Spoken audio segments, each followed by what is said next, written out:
Alors, bonjour à tous. Euh, je vois que vous êtes nombreux à nous rejoindre aujourd'hui. Bienvenue à tous. Alors, je me présente. Je suis Magali Jailly. Je suis la responsable des solutions collaboratives chez Harmonie France. Et je serai accompagnée aujourd'hui de Jean Cadeau, qui est notre responsable technique, qui va nous faire une démo de la solution sur le sujet que nous allons aborder aujourd'hui. Les solutions collaboratives complexifient-elles vos usages? Comment faire d'Office 365 un vecteur de cohésion? Bonjour Jean. Bonjour Magali, bonjour à tous. Merci pour votre présence. Alors, excusez-moi, on va commencer avec un petit tour d'horizon autour du challenge de l'adoption et d'Office 365. Juste peut-être Magali, avant, Oui, on va vérifier que tout le monde a bien un retour de ton écran. Si c'est pas le cas, n'hésitez pas à utiliser le panneau des questions sur GoToWebinar et on essaiera d'y répondre le plus rapidement possible. Merci. Je te laisse la parole, excuse-moi. merci. Euh, alors, on va regarder un petit peu ce qui se passe du côté d'Office 365 et des solutions qu'on peut mettre à disposition des utilisateurs quand on déploie cette plateforme. Donc Office 365, c'est une combinaison de différents outils qui sont packagés ensemble, mais pas forcément intégrés ensemble. Le slide que vous voyez à l'écran est un slide de Microsoft qui indique quand et comment les gens sont susceptibles d'utiliser les différents composants de la suite Office 365. Par exemple, si je veux communiquer avec quelqu'un en one-to-one, si c'est du document, je vais plutôt utiliser OneDrive pour business ou Skype si j'ai besoin de lui parler. L'email peut également être un outil bidirectionnel. Mais lorsqu'on ouvre un groupe d'utilisateurs ou un département ou qu'on veut pouvoir ouvrir de l'information à toute l'organisation, le choix du canal se diversifie, que ce soit Yammer ou Teams ou SharePoint pour partager du contenu et collaborer autour de ces contenus. Donc c'est vraiment devenu assez difficile pour les utilisateurs de décider quelle application utiliser à quel moment et pour quel usage. C'est des outils avec des interfaces et des comportements qui sont différents. On a le client riche, on a aussi le client web avec une interface qui est différente et une façon de se comporter aussi qui est différente, ou alors les solutions en mobilité et même Outlook qui est l'outil le plus communément utilisé par tous et où les collaborateurs passent le plus clair de leur journée est différent selon que ce soit un client riche ou une interface web. Du coup, entre la multitude d'applications et la multitude d'interfaces, c'est vrai que c'est devenu un petit peu compliqué pour les utilisateurs métiers de réussir à faire sens et à comprendre qu'est-ce qu'ils doivent utiliser à quel moment. Alors, vous devriez voir apparaître sur vos écrans un sondage. Est-ce que c'est le cas, Jean? Oui, tout à fait, ouais. Voilà. Alors, quel service utilisez-vous vous-même sur Office 365, Exchange, SharePoint, Microsoft Teams, d'autres, ou peut-être que vous n'utilisez pas Office 365? On va laisser encore quelques secondes pour permettre à tout le monde de voter.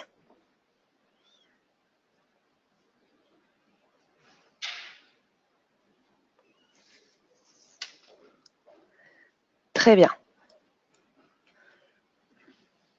78% d'entre vous utilisent SharePoint Online. Donc, on va regarder un petit peu aussi quels sont les challenges avec l'adoption de SharePoint par les utilisateurs métiers. Si on pousse un petit peu plus loin sur la démographie, on va voir aussi que les habitudes de travail des utilisateurs se différencient par génération. Et la façon dont ils adoptent les nouvelles technologies, on se rend compte que lorsqu'il s'agit de travailler, communiquer, différentes générations ont développé différentes habitudes.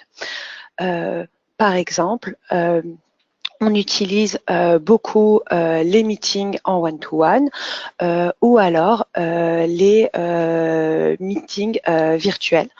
Et on bascule de plus en plus vers une façon de travailler plus sociale, plus collaborative, un peu comme on le ferait en dehors du travail. Beaucoup de personnes ont adopté, par exemple, Facebook, Twitter, mais malgré ces nouvelles façons de travailler, on va quand même venir privilégier les rencontres, la collaboration sur des espaces de travail, et ce, quelle que soit la génération. Souvent, ce qui va être privilégié aussi est les espaces comme les espaces collaboratifs, comme par exemple Microsoft Teams, qui est un exemple d'une nouvelle plateforme qui a été introduite par Microsoft sur Office 365. C'est un très bon canal pour communiquer, partager des contenus. Cependant, on y retrouve aussi des challenges. Pour que ce soit vraiment adopté efficacement, il faudrait que tous les collaborateurs choisissent d'utiliser ce canal. Alors, depuis l'application Teams, vous allez pouvoir communiquer avec les collaborateurs, planifier des réunions, avoir des sessions en ligne, s'abonner à différentes chaînes ou partager des documents. C'est très intéressant pour collaborer, mais également, on se retrouve face à un challenge parce que c'est très difficile à contrôler. Par exemple, plus ou moins tout le monde peut créer une team, ajouter des membres et on peut se retrouver facilement submergé par plusieurs groupes, certains potentiellement avec des noms identiques et ça devient vraiment difficile de les identifier. Du coup, même si l'outil peut vraiment apporter beaucoup, il peut aussi créer de la confusion et les réflexes des collaborateurs, c'est souvent de retourner vers les zones familières comme l'email.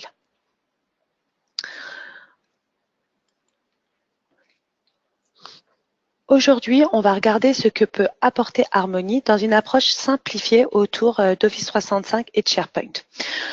D'abord, ce que va proposer Harmony, c'est de permettre aux utilisateurs de continuer à travailler, à collaborer depuis la zone de confort qui est Outlook. Ce qu'on va pouvoir faire, c'est venir utiliser tout l'écosystème collaboratif Microsoft complètement intégré dans un point d'entrée unique.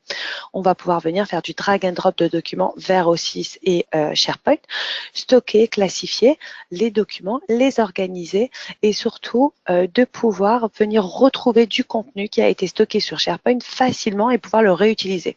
De la même façon, on va intégrer toutes les nouveautés de Microsoft comme Group ou Teams directement depuis Outlook, mais également pouvoir participer à des conversations Skype for Business ou Yammer en contexte pour permettre aux collaborateurs d'utiliser et de pouvoir optimiser toutes les solutions Microsoft depuis un point d'entrée unique et ce, en évitant toute la confusion qui est souvent créée autour de toutes ces applications et de ces interfaces différentes.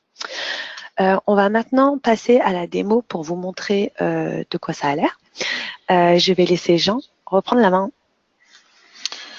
Ok, merci Magali. Alors juste le temps que je bascule sur mon écran. Si vous avez des questions, n'hésitez pas à les poser dans la partie questions, et puis on y répondra à la fin du webinaire. Donc normalement, vous devez avoir un retour de mon écran à présent. Magali, tu confirmes? Oui, tout à fait. On voit mon Outlook. Ok. Très bien. Donc avant de vous présenter Harmony, donc là on est sur une fenêtre Outlook. Harmony est sur la partie droite de mon Outlook. Mais avant de vous présenter plus en détail Harmony, je vais vous montrer le site Office 365 avec lequel je vais travailler pendant la démonstration. Donc voici le site. Donc c'est un site de démonstration qui n'a pas été personnalisé en termes de charte graphique. On retrouve pas mal de sous-sites ici, pas mal de bibliothèques et de listes. Donc si je vais sur le sous-site Project and Meetings, je vais retrouver un ensemble de sous-sites supplémentaires, dont le sous-site Relocation Project. Et donc, c'est l'espace de travail SharePoint avec lequel je vais travailler pendant la démonstration. Ici, j'ai plusieurs bibliothèques de documents, la bibliothèque Advanced, la bibliothèque Project Documents. Et dans la bibliothèque Project Documents, j'ai mes documents de travail que nous allons utiliser. Donc voilà la bibliothèque avec quelques vues paramétrées au niveau de SharePoint. Donc je rebascule côté Outlook. Comme vous l'a expliqué Magali, Harmony, ça va permettre en fait de rajouter des fonctionnalités SharePoint à l'intérieur d'Outlook. Et la première des missions d'Harmony, ça va être de vous aider à peupler votre SharePoint. Et donc quand est-ce qu'on peuple SharePoint? Notamment quand on reçoit des emails avec des pièces jointes. Donc là c'est bien le cas. J'ai reçu un email avec quelques documents. Sur la droite, je retrouve Harmony qui est représenté ici, et j'ai sur la page d'accueil d'Harmony la possibilité de naviguer entre différents espaces de travail. Je retrouve mes teams Office 365 ou mes groupes Office 365. Je retrouve mon espace OneDrive. Je retrouve les bibliothèques, enfin les sites, mes sites favoris. Et puis là, je retrouve mes portails avec lesquels je travaille. Donc si je vais sur mon portail de démonstration, Ravenwood, je retrouve la liste des sous-sites qu'on apercevait tout à l'heure avec les bibliothèques et les listes, dont le sous-site Project and Meetings, et dont le sous-site Relocation Project avec mes différentes bibliothèques de documents et ma bibliothèque de documents Project Documents. Ici, j'ai la possibilité si j'agrandis un petit peu la fenêtre, j'ai la possibilité de jouer avec les différentes vues qui sont proposées dans SharePoint, et puis je retrouve les différents documents. Donc moi, j'ai reçu un document, et ce document, en fait, je voudrais l'enregistrer dans SharePoint. Donc pour faire ça, j'ai juste un glisser-déposer du document à faire dans Harmony. Donc Harmony télécharge le document, puis si la bibliothèque a été configurée de cette façon-là, me propose de remplir les métadonnées du document. Donc là, j'ai l'ensemble des métadonnées qui apparaissent. Je peux me concentrer juste sur les métadonnées qui sont obligatoires. Je peux changer mon content type si il y a plusieurs content type de disponibles. Et donc dans mon cas, moi, je vais enregistrer le nom du contact et puis la zone pour ce document-là. Et donc là, j'ai accès à mes métadonnées gérées au niveau de SharePoint. Donc je choisis la zone OCLI et j'enregistre, et mon document se retrouve. Alors, si on a configuré SharePoint pour mettre des commentaires aux versions, on va pouvoir retrouver le panneau de saisie de commentaires ici. Donc moi, je vais pas mettre de commentaires. Je retrouve mon document ici qui apparaît parmi la liste des documents. Je peux basculer sur une vue par zone. Et donc, je vais retrouver mes différentes zones, dont la zone OCLI avec le document que je viens de déposer. Si je rebascule dans SharePoint, ici, et que j'actualise la page, je devrais retrouver mon document, test de document, qui a été téléchargé il y a quelques secondes sur la zone OCLI et pour le contact John. Donc je suis bien en intégration directe avec SharePoint. Donc là, je vais plus rebasculer sur SharePoint. Maintenant, je vais tout faire depuis Harmony directement. Ce que j'ai fait avec un document, je peux le faire avec plusieurs. Donc par exemple, les deux pièces jointes qui sont ici, je vais pouvoir faire un glisser-déposer et les mettre dans ma fenêtre de navigation. Harmony télécharge les deux documents, puis va me proposer de mettre à jour les métadonnées pour ces deux documents à la fois. Donc je vais aussi les positionner dans la zone OCLI, puis positionner un contact name différent. J'enregistre. Je mets pas de commentaire à la version et j'ai mes deux documents qui apparaissent dans la zone OCLI. Le classement par groupe, comme ça, peut être assez intéressant puisque je vais pouvoir, par exemple, alors je peux récupérer aussi des documents qui sont pas forcément, dans Outlook, mais qui sont dans mon explorateur Windows. Donc là, j'affiche mon explorateur Windows et je peux aussi faire un glisser-déposer de mon document. Et donc, si je glisse le document sur la zone OCLI, en fait, la métadonnée location area ici sera automatiquement renseignée par la valeur sur laquelle j'ai déposé le document. Donc, j'enregistre. Donc voilà, avec Harmony, je vais pouvoir peupler plus facilement mon SharePoint. Quand je fais des traitements en lot sur plusieurs documents, ça peut être intéressant aussi de faire des modifications en lot sur les documents. Imaginons, tiens, voilà, je vois que ces documents, ils sont au statut in progress. Ces deux-là, il n'y a aucun statut. Je peux dire, bah, je vais modifier les propriétés de ces deux documents-là.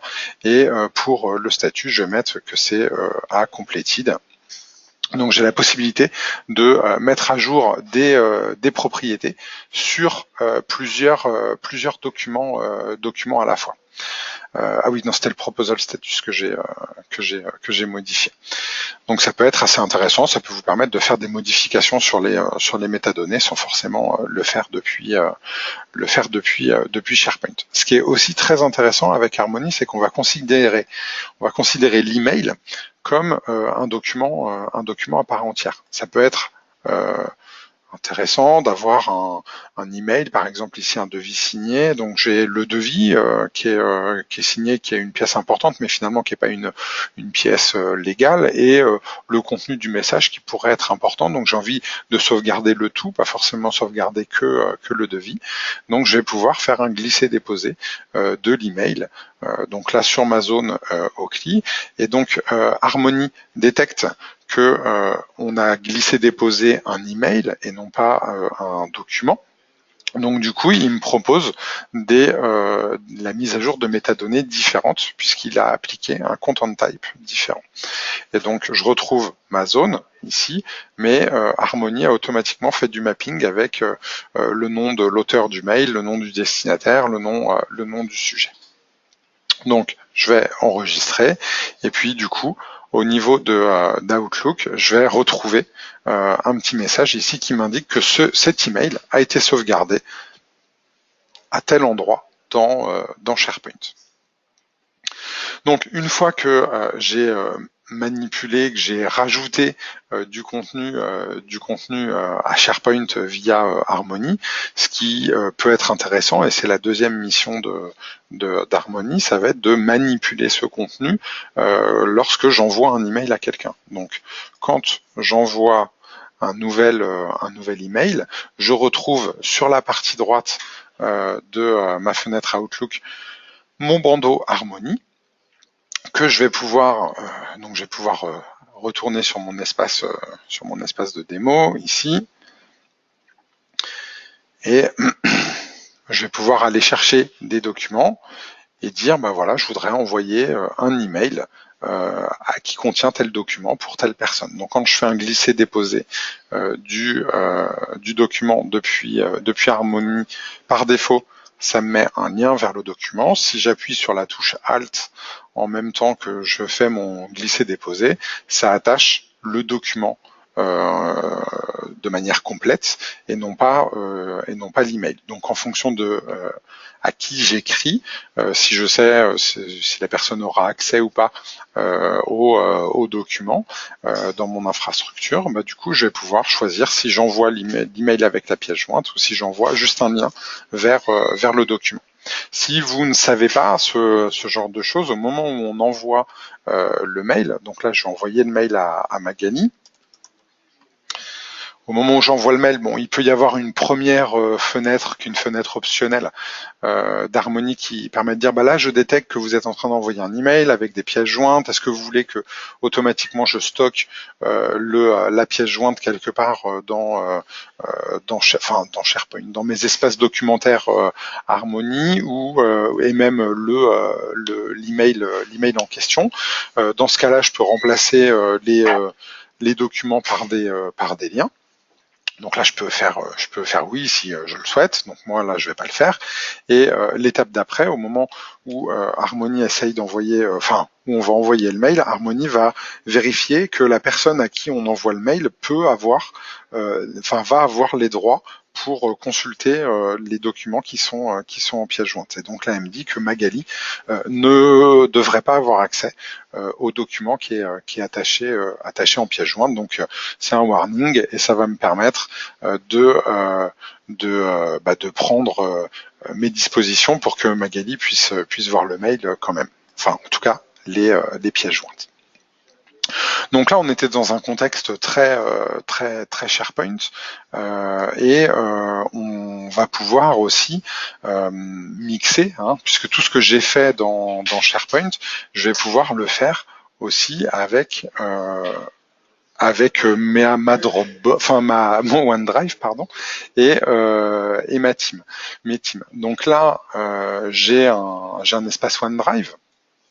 Donc je retrouve mon espace OneDrive perso ici, donc dans mon répertoire doc démo. Je dois avoir un document quelque part sur mon poste.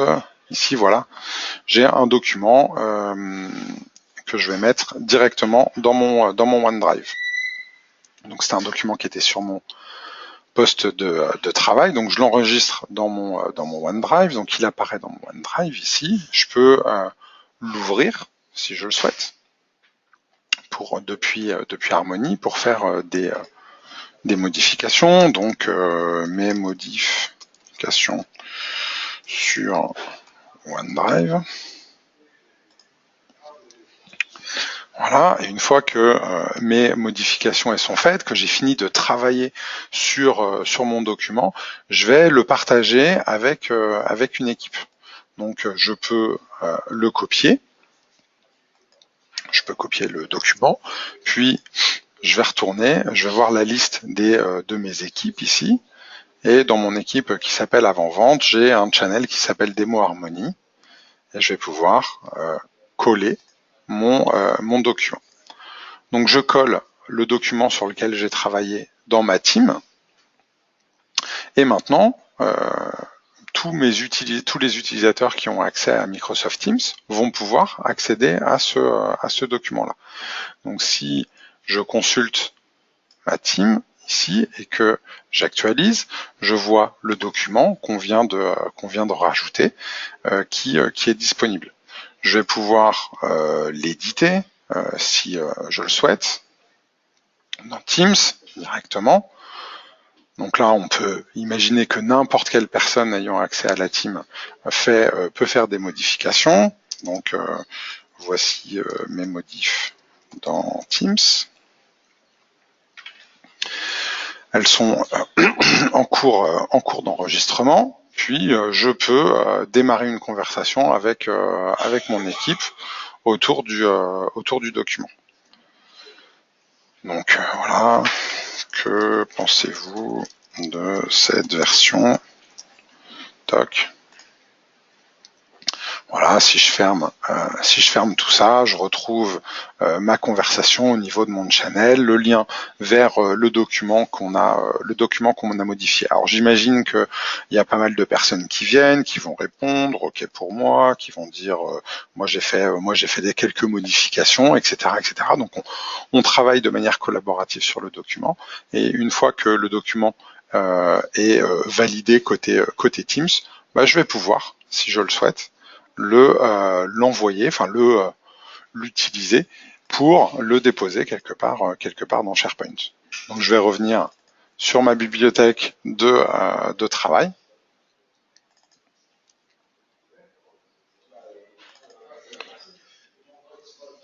Et puis je vais le déposer ici.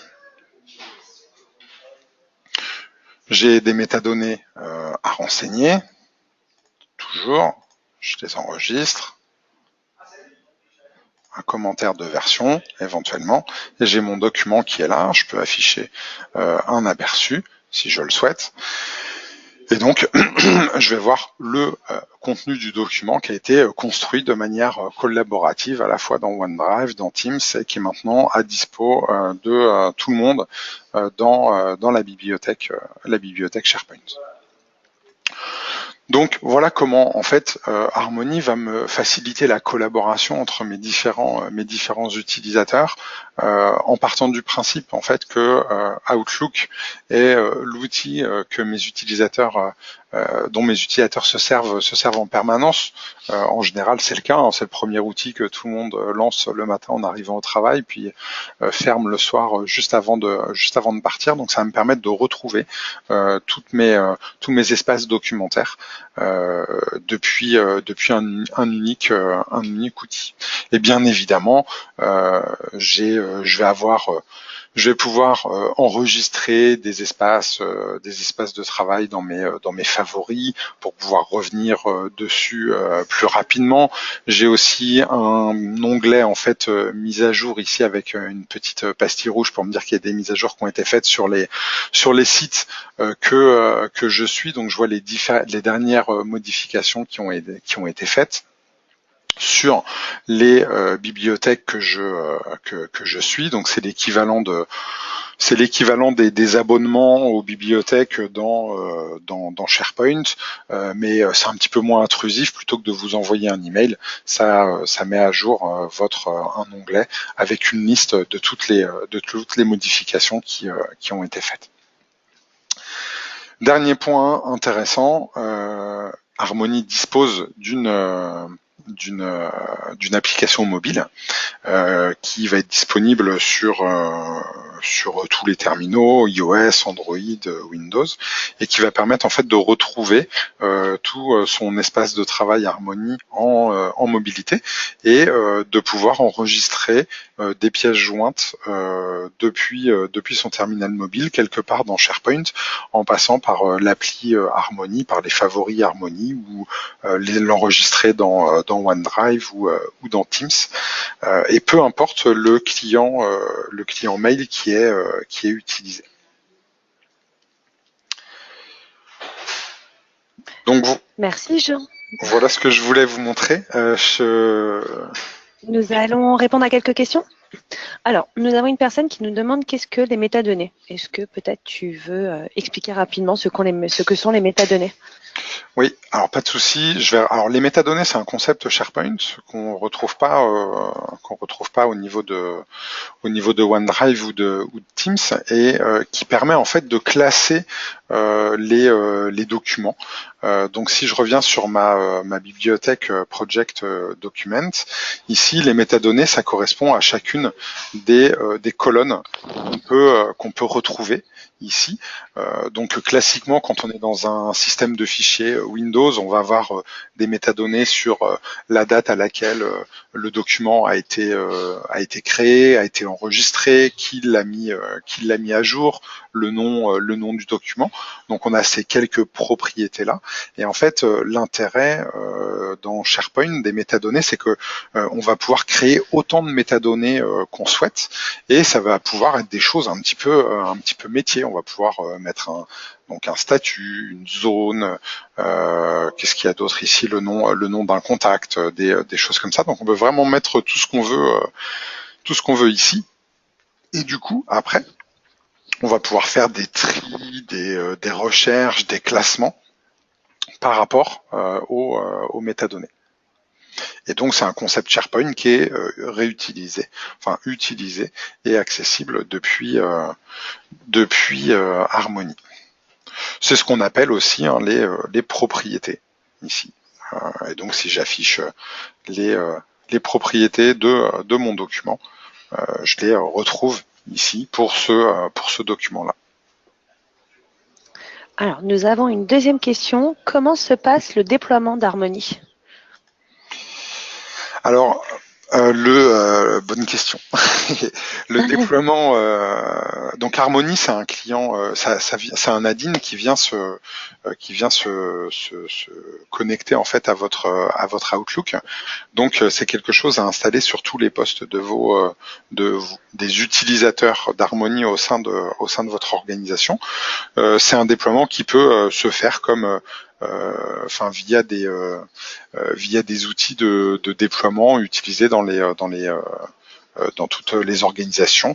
Un administrateur va pouvoir pousser le déploiement d'Harmony sur les postes de certains utilisateurs via ce qu'on appelle les GPO, donc les Global Policies de votre organisation.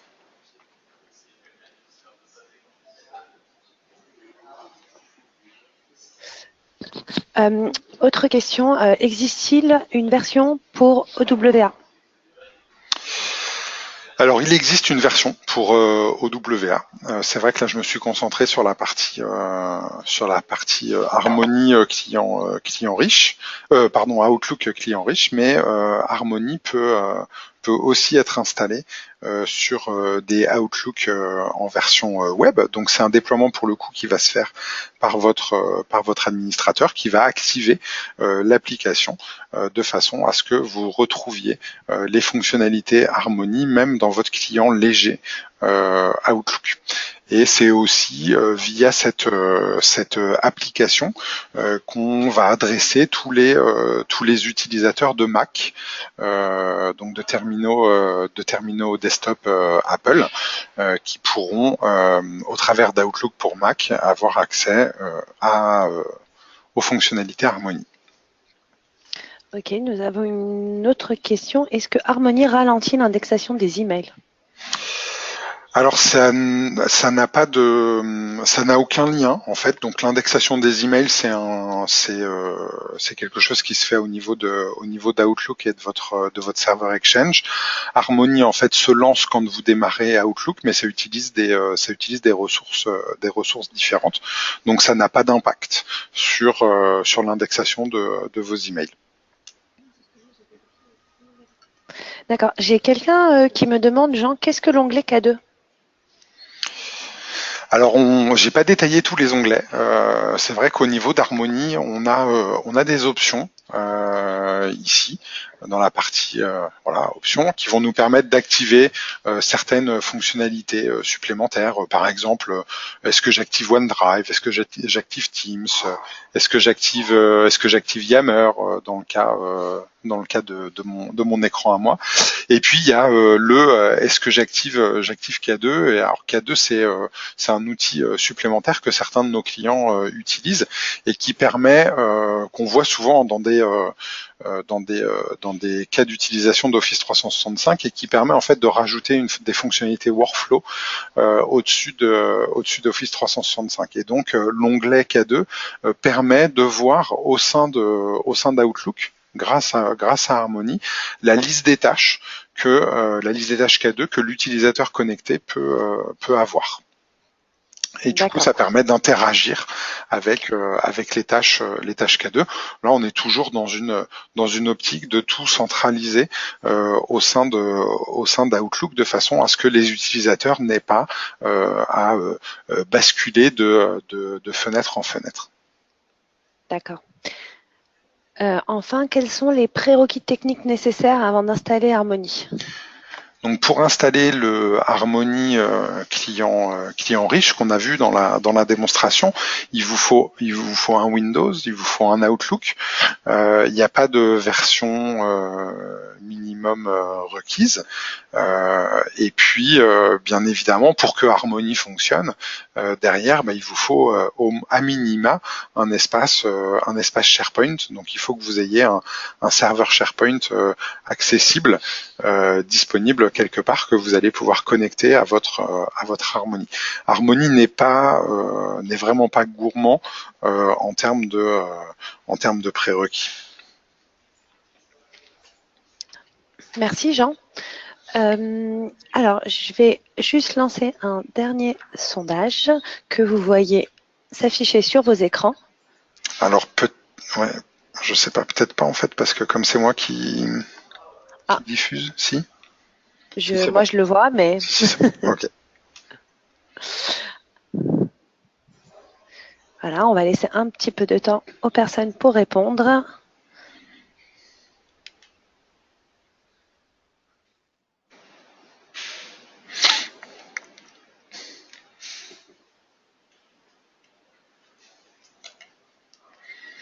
Est-ce que je te redonne la main, Magali? Il te reste des choses à montrer? Non, je pense que c'est tout pour aujourd'hui. Nous allons diffuser l'enregistrement de ce webinaire. Vous pourrez le recevoir ainsi que la présentation. Et si vous avez des questions, évidemment, nous sommes là pour y répondre.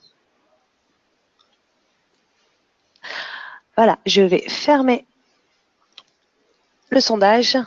Merci beaucoup à tous de votre présence aujourd'hui. J'espère que ça a été utile et intéressant. Et n'hésitez pas à nous adresser vos questions par email si vous en avez d'autres. Merci Jean. Merci Magali et merci à tous pour votre présence. Au revoir.